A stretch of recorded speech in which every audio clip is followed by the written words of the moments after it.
जगत गुरु शंकराचार्य स्वामी स्वरूपानंद सरस्वती का निधन हो गया। आध्यात्मिक जगत के लिए बहुत बड़ी क्षति है। निधन के बाद अंतिम विदाई जब हुई तो अंतिम विदाई भू समाधि उनको दी गई। हिंदू परंपरा में भू समाधि क्यों दी जाती है बड़े संतों को?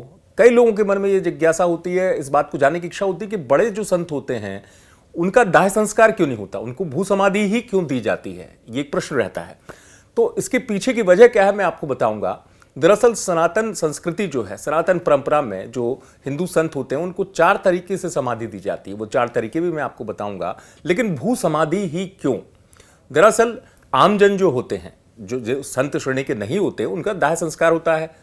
आम जीवन में हम देखते हैं जिनकी मृत्यु हो जाती है, लेकिन बच्चे जो होते हैं उनको दफनाया जाता है। बड़े संत जो होते हैं उनको भू समाधि दी जाती है। उसका एक कारण तो ये बताया जाता है कि जैसे बच्चे का मन निर्मल होता है, उसकी किसी चीज़ के प्रति आसक्ति नहीं होती है, ऐसे ही जो बड़े संत होते हैं उनकी किसी चीज़ के प्रति आसक्ति नहीं होती, वो आसक्ति रहित होते हैं। साथ ही साथ भू समाधि देने की वजह ये भी होती है कि उनके अंदर जो सिद्ध संत होते हैं जैसे शंकराचार्य, उनके अंदर एक विशेष तरीके की ऊर्जा होती है। ईश्वर कृपा से उस ऊर्जा का एक अलग ही ऑरा होता है। तो इसलिए परंपरा रही है कि ऐसे सिद्ध लोगों को भू समाधि दी जाती है। जल समाधि का भी उल्लेख मिलता है हिंदू परंपरा में। कई संतों ने जल समाधि भी ली।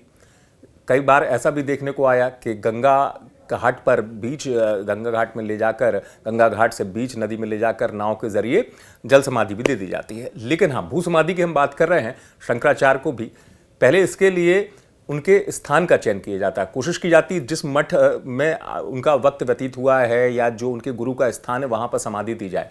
तो परमहंसी आश्रम स्वरूपानंद सरस्वती महाराज का जहाँ पर वो विराजते थे, तो वहाँ उसी मठ में स्थान का चयन किया गया।